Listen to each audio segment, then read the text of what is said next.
penampilan Bapak Profesor Dr. Istil Sabamalaho tentang instrumen akreditasi satuan pendidikan ISP 2020.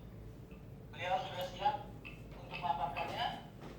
Mohon kiranya kita sama-sama mendengarkannya dan disimak, mungkin ada kritik dan saran. Silakan. Baik, waktu yang tepat kami berikan kepada Pak Profesor Dr. Insinyur Sabamalaho. Silakan Pak. Terima kasih Pak Sekretaris.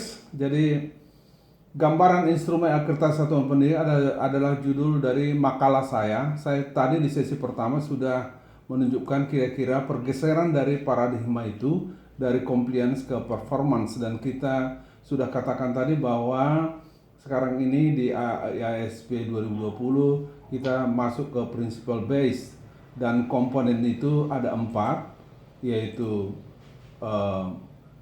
mutu guru, mutu lulusan, proses pembelajaran, dan materi sekolah. Ya, dan saya tadi sudah mencoba untuk memaparkan satu butir tadi tentang apa saja yang dinilai. Nah, sekarang saya akan lanjutkan dengan butir-butir yang lebih dalam lagi, lebih banyak lagi.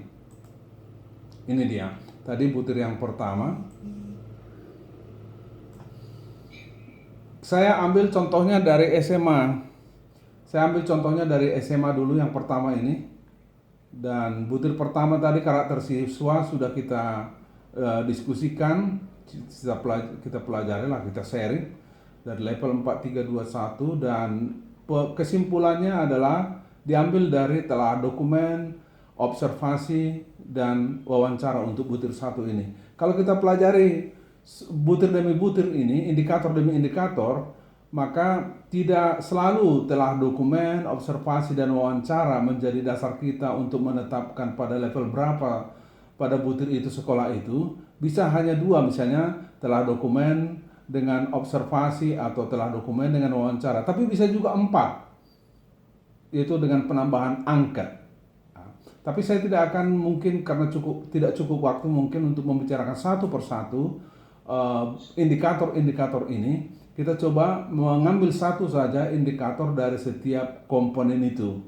Untuk SMA dulu saya mulai, kalau ada cukup waktu nanti baru kita masuk ke SMK, SMP, dan seterusnya. Baik, untuk mutu yang kedua,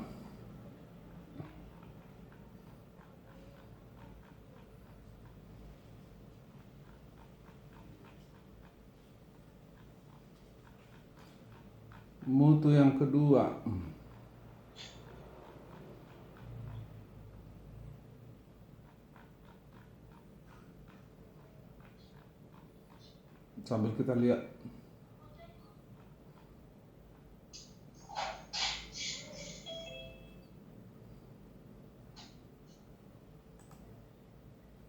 Proses pembelajaran, itu mutu yang kedua.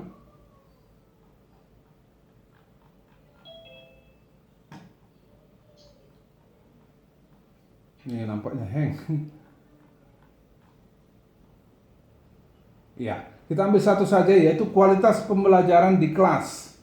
Nah, sekaligus saya ingin mengungkapkan bahwa kehususan nanti di tempat yang lain adalah ada pembelajaran di luar kelas. Gitu ya. Ini untuk SMA, pembelajaran, kualitas pembelajaran di kelas.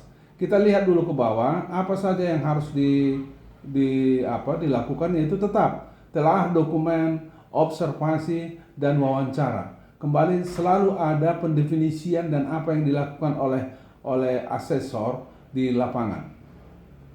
Ini indikator yang harus kita perhatikan ini dulu. Melaksanakan pembelajaran sesuai dengan RPP dan melibatkan aktivitas siswa untuk mengembangkan kemampuan berpikir tingkat tinggi. Ini ada kata tingkat tinggi ini.